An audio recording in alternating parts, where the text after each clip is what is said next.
दुनिया में कई ऐसे स्थान हैं जिसके बारे में बहुत कम लोगों को पता होता है। कई जगहें तो ऐसी हैं जहां आम लोगों की जाने की हिम्मत भी नहीं होती, जबकि कई जगहों पर जाने पर रोक है। इन जगहों में कई रहस्यमय द्वीप भी शामिल हैं, जिनमें से कुछ काफी भयावह हैं। इटली में भी इसी तरह का एक द्वीप स्थित है जिसके बारे में जानकर आपकी रूह तक कांप जाएगी। कहा जाता है इस द्वीप पर जाने वाला आज तक कभी लौट कर वापस नहीं आ सका। तो आइए जानते हैं इस रहस्यमय द्वीप के बारे में। इस द्वीप का नाम पोवेग्लिया द्वीप है। यह रहस्यमय द्वीप इटली के वेनिस शहर और लीडो के बीच वेनिसियन खाड़ी में स्थित है। इस द्वीप पर आए दिन कई रहस्यमय घटनाएं घटती हैं, जिसकी वजह से यह चर्चा में है। यहाँ पर जाने के लिए विशेष इजाजत की जरूरत होती है।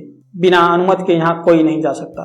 यहाँ पर कुछ ऐसी घटनाएं घटती हैं जो बिल्कुल अज्ञात और समझ से परे होती हैं। इस द्वीप को भूतों का आइलैंड भी कहा जाता है। इसके पीछे एक बेहद हैरान करने वाली कहानी है। इस द्वीप पर कुल 1,60,000 शवों की राख है। साल 1968 से इस द्वीप को खाली कर दिया गया, तब से यह वीरान पड़ा है। कई लोगों ने इस द्वीप के रहस्य से पर्दा उठाने की कोशिश की, लेकिन किसी को सफलता नहीं मिली। सबसे हैरानी की बात यह है कि इस द्वीप पर जो भी गया वह कभी लौट कर वापस नहीं आ सका। इसलिए इटली की सरकार ने इस द्वीप को बैन करके रखा है और यहाँ किसी को भी जाने की इजाजत नहीं है। कहा जाता है कि इटली में सैकड़ों साल पहले प्लेग महामारी फैली थी। इस बीमारी ने धीरे धीरे खौफनाक रूप धारण कर लिया। उस दौरान इस बीमारी का कोई इलाज नहीं था, जिसको लेकर सरकार परेशान होने लगी। इस बीमारी का फैलने का डर इटली सरकार को सताने लगा।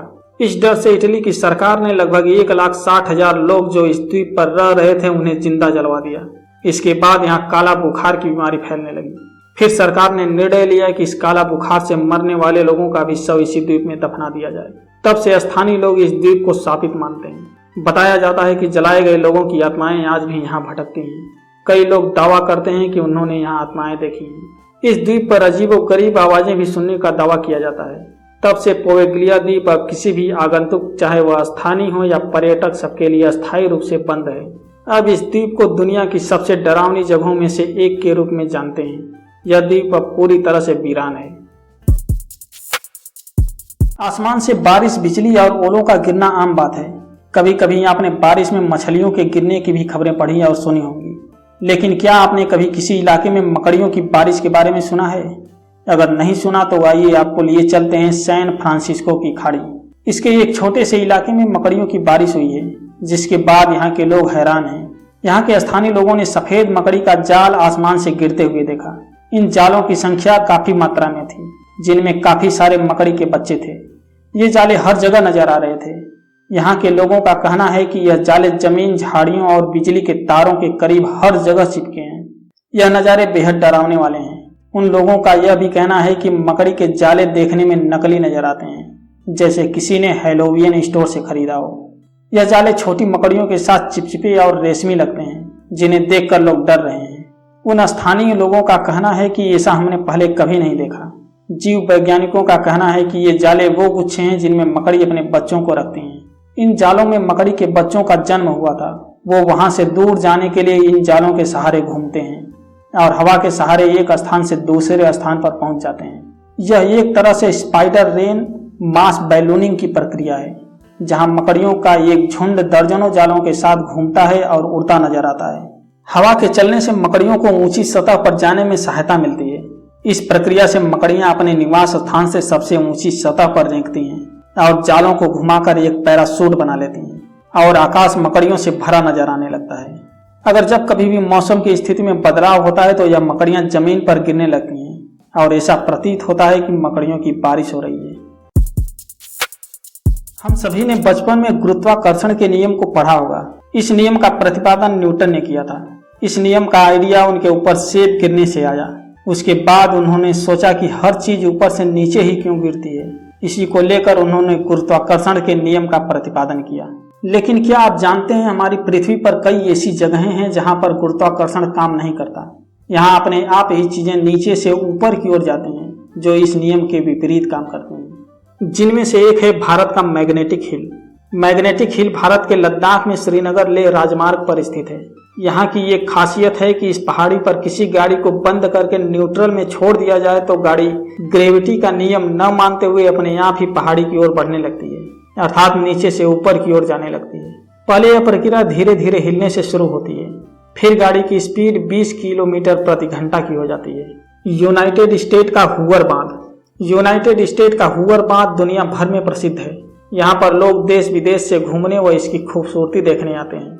यह बांध अपने जीरो ग्रेविटी के कारण प्रसिद्ध है। इस बांध की खासियत है कि अगर आप इसमें पानी ऊपर से नीचे गिराएंगे तो यह पानी नीचे न जाने के बजाय ऊपर की ओर उड़ने लगता है। इसका कारण यह है कि बांध लगभग 221 मीटर ऊंचा व 379 मीटर लंबा है और इसकी बनावट धनुष के आकार की है। इसलिए यहाँ हवाएं तेज गति से बांध के नीचे से ऊपर की ओर बहती हैं। इसी कारण पानी नीचे न जाकर ऊपर की ओर उड़ता हुआ दिखाई देता है। मिस्ट्री स्पॉट अमेरिका के सांता क्रूज कैलिफोर्निया में स्थित है। इस स्थान को भू सर्वेक्षण वैज्ञानिकों द्वारा 1939 में खोजा गया था और एक साल बाद सन 1940 में इसे आम लोगों के लिए खोल दिया गया। यह 150 वर्ग फीट की एक गोलाकार जगह है जहां पर आप अलग अलग एंगल से खड़े हो सकते हैं। यहाँ पर पानी का ऊपर बहना तथा कंपास का सही तरीके से काम न करना आम बात है। रिवर्स वाटरफॉल भारत के महाराष्ट्र के सिंहगढ़ में स्थित है। इस झरने की खासियत है कि इसका पानी नीचे जाने की बजाय ऊपर जाता हुआ प्रतीत होता है। वैज्ञानिकों की माने तो ऐसा एंटी ग्रेविटेशनल फोर्स और नीचे से ऊपर की ओर बह रही तेज हवाओं के दबाव के कारण होता है। आलस्य मनुष्य का मूल स्वभाव है। इस मशीनी युग में जहां हर छोटा बड़ा काम मशीनें कर रही हैं, वहीं मनुष्य आलसी होता जा रहा है। कई बार आलसी होना नुकसान का कारण बनता है, लेकिन कैसा हो कि आप जितने बड़े आलसी हों आपको उतना बड़ा इनाम मिले। यह कोई कहानी, किस्सा या कल्पना नहीं, बल्कि हम आपको ऐसी प्रतियोगिता के बारे में बता रहे हैं जिसमें मिलने वाले खिताब का नाम है सबसे आलसी नागरिक। इससे आप पहचान गए होंगे कि आलसी होना कितना फायदेमंद है। तो आइए जानते हैं इस रोचक प्रतियोगिता के बारे में। वैसे तो आपने कई प्रतियोगिता के बारे में सुना ही होगा, जैसे कि हॉट डॉग खाने की प्रतियोगिता, हाई हिल्स में रेस, पत्नी को उठाकर लगने वाली रेस। ये सारी प्रतियोगिताएं कुछ घंटे में खत्म हो जाती हैं, मगर सबसे आलसी नागरिक की प्रतियोगिता को खत्म होने में कई दिन लग जाते हैं। उत्तरी मोंटेनेग्रो के रिजॉर्ट गांव ब्रेजना में इस अजीबोगरीब प्रतियोगिता का आयोजन हर वर्ष किया जाता है और यह प्रतियोगिता जो जीतता है उसे सबसे आलसी नागरिक का खिताब दिया जाता है। इसमें प्रतियोगिता जीतने वाले सबसे आलसी इंसान को $1070 पुरस्कार के रूप में दिया जाता है, जो भारतीय करेंसी में करीब 89,000 रुपये होता है। इस प्रतियोगिता में लोगों को चटाई पर लेटना होता है। उन्हें बैठने तथा खड़ा होने की इजाजत नहीं होती। अगर कोई व्यक्ति बैठा या खड़ा हुआ वो प्रतियोगिता से बाहर कर दिया जाता है। इस प्रतियोगिता में व्यक्ति को खाने पीने, पढ़ने, फोन और लैपटॉप चलाने की इजाजत होती है। इसमें प्रत्येक व्यक्ति को हर 8 घंटे में 10 मिनट का बाथरूम ब्रेक दिया जाता है। इसलिए इस प्रतियोगिता को खत्म होने में कई दिनों का समय लग जाता है। दुनिया के ज्यादातर देशों में शराब पी जाती है, लेकिन ये बात सभी को पता है कि शराब सेहत के लिए नुकसानदायक है। इसके बावजूद लोग अल्कोहल सेवन करते हैं। परंतु क्या आपको पता है कि कुछ देशों में शराब पीने की अजीबोगरीब परंपरा है? तो आज हम आपको इस अजीबोगरीब परंपरा से अवगत कराएंगे। भारत समेत दुनिया के अलग अलग देशों में शादी की अपनी अपनी मान्यताएं होती हैं, लेकिन एक ऐसा देश है जहां पर अल्कोहल के बिना शादी नहीं होती। इस देश का नाम नाइजीरिया है। नाइजीरिया में शादी के समय दुल्हन को पिता एक कप में अल्कोहल देता है। इसके बाद दुल्हन शादी में आए मेहमानों के सामने अपने पति को अल्कोहल वाली कप देती है। जब लड़की अपने होने वाले पति को ये शराब की कप दे देती है तो शादी वैलिड मानी जाती है, नहीं तो शादी पूरी नहीं मानी जाती। जब लोग एक पार्टी या कहीं पर साथ में शराब का सेवन करते हैं तो चीयर्स बोलकर शुरुआत करते हैं, मगर हंगरी में ऐसा करना अपराध माना जाता है। हंगरी में शराब पीने से पहले चीयर्स बोलना अपराधी होने जैसा है। इसके पीछे एक खास वजह भी है। दरअसल साल 1849 में ऑस्ट्रेलिया के सैनिकों ने हंगरी के कुछ क्रांतिकारियों की हत्या कर दी थी, जिसके बाद ऑस्ट्रेलिया के सैनिकों ने गिलास को टकराते हुए चीयर्स शब्द का प्रयोग किया था। इसके बाद से यहाँ के स्थानीय लोग इसे अच्छा नहीं मानते तथा इसको अपराध मानते हैं। भारत में जूता चुराई की रस्म बहुत प्रसिद्ध है। इस रस्म में दूल्हा जूता चुराने वाले को कुछ पैसे दे देता है, तब वह जूता वापस करता है और रस्म पूरी हो जाती है। लेकिन यूक्रेन में शादी के दौरान दुल्हन की जूती चुराई जाती है। इसके बाद जूती चुराने वाला सख्त शादी में आए लोगों को दुल्हन की जूती में शराब पीने को कहता है और लोग शराब पीते भी हैं, तब रस्म पूरी होती है। ऑस्ट्रेलिया में भी खुशी के मौके पर जूतों में शराब पीना आम बात है।